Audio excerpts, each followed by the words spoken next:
SSTVಯಲ್ಲಿ ಜಾಹೀರಾತು ನೀಡಲು ಈ ನಂಬರಿಗೆ ಸಂಪರ್ಕಿಸಿ. ಏನಪ್ಪ ಹೇಳಿ. ಪೊಲೀಸವರಿಗೂ ನಿಮಗೂ ಸಂಬಂಧ ಜಾಸ್ತಿ ಇದೆ. ನನಗೆ ಯಾವ ಸಂಬಂಧನೂ ಇಲ್ಲ. ಏನೋ ರಾಂಗ್ ಆಗಿ ಏನೇನೋ ಅಲ್ಲ ಏನೋ ಯಾರೋ ಕೆಲ್ಸಕ್ಕೆ ಬಾರ್ದ ಇದ್ದವ್ರು ಏನೋ ಹೇಳಿದ್ರು ಅನ್ನೋದು ನೀವು ನಂಬ್ಕೋಬೇಡಿ. ಅಲ್ಲ ಕೆಲ್ಸಕ್ಕೆ ಬಾರ್ದ ಇದ್ದವ್ರು ಏನೋ ಅಲ್ಲ ಹೇಳಿದ್ನಲ್ರಿ, ನಾನು ಹೇಳಿದ್ನಲ್ಲ ಕೇಳಿಸ್ಕೊಳ್ಳಿ. ಯಾರೋ ಕೆಲ್ಸಕ್ಕೆ ಬಾರ್ದ ಇದ್ದವ್ರು ಹೇಳಿದ್ರೆ ನೀವು ನಂಬ್ಕೋಬೇಡಿ ಅಂತ. ಯಾಕೆ ನೀವು ಎಚ್ಚರಿಕೆಯಿಂದ ಇರಬೇಕು. ನನ್ನ ಲೈಫಲ್ಲಿ ಇದುವರೆಗೂ ಒಂದು ಸಣ್ಣ ಕೇಸ್ ನಾನು ನೋಡೇ ಇಲ್ಲ ರೀ. ನೀವು ಹೆಂಗ್ರಿ ಹೇಳ್ತೀರಾ ಹಂಗೆಲ್ಲ ಕೂತ್ಕೊಂಡ್ರಿ? ನಾನು ಯಾವಾಗ್ರಿ ಹೋಗಿದ್ದೀನಿ? ಅಲ್ಲ ನಿಮಗೂ ಅವ್ರಿಗೂ ಸಂಬಂಧ ಇದೆ ಅಲ್ಲ ಹೇಳಿದ್ದು. ಯಾವುದೇ ತೊಂದರೆ ಆದ್ರೂ ಹೋಗ್ತಾ ಇರ್ತೀರಾ? ಅಲ್ಲ ಆಯ್ತು, ಒಂದು ವಿಚಾರ ಆಯ್ತು, ಪಾಪ ತೋರಿಸಿರ್ತಾರೆ.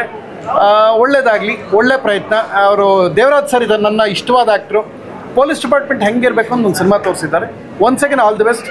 ಎರಡನೇದು ಒಂದು ನೆನ್ಪಿಟ್ಕೊಳ್ಳಿ, ಯಾವಾಗಲೂ ಹೋದವರೆಲ್ಲರೂ ಕೆಟ್ಟವರು ಅಂತಲ್ಲ. ನಾನು ಇಚ್ಛಾಶಕ್ತಿಯಿಂದ ಪ್ರಾರ್ಥನೆ ಮಾಡಿದೆ. ನಾನು ಒಂದು ಸಲ ನನ್ನ ಲೈಫಲ್ಲಿ ನಾನು ಯಾರಿಗೂ ತಪ್ಪು ಮಾಡಿಲ್ಲ, ಯಾರ ವಿಚಾರಕ್ಕೂ ನನಗೆ ಯಾರೇ ಅನ್ಯಾಯ ಮಾಡ್ರು ಹಾಳಾಗೋಗ್ಲಿ ಅಂತ. ಈ ಸಿನಿಮಾನೂ ಹೆಚ್ಚು ಕಡಿಮೆ ಹಂಗೇನೆ.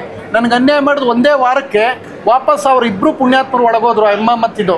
ನನಗೆ ಯಾರು ತೊಂದರೆ ಮಾಡಿದ್ರು, ಮಾರನೇ ದಿನ ಆಕ್ಸಿಡೆಂಟ್ ಮಾಡಿದವರು ಒಂದು ಆಕ್ಸಿಡೆಂಟ್ ಮಾಡಿ 1.5 ಲಕ್ಷ ದಂಡ ಕಟ್ಕೊಟ್ರು.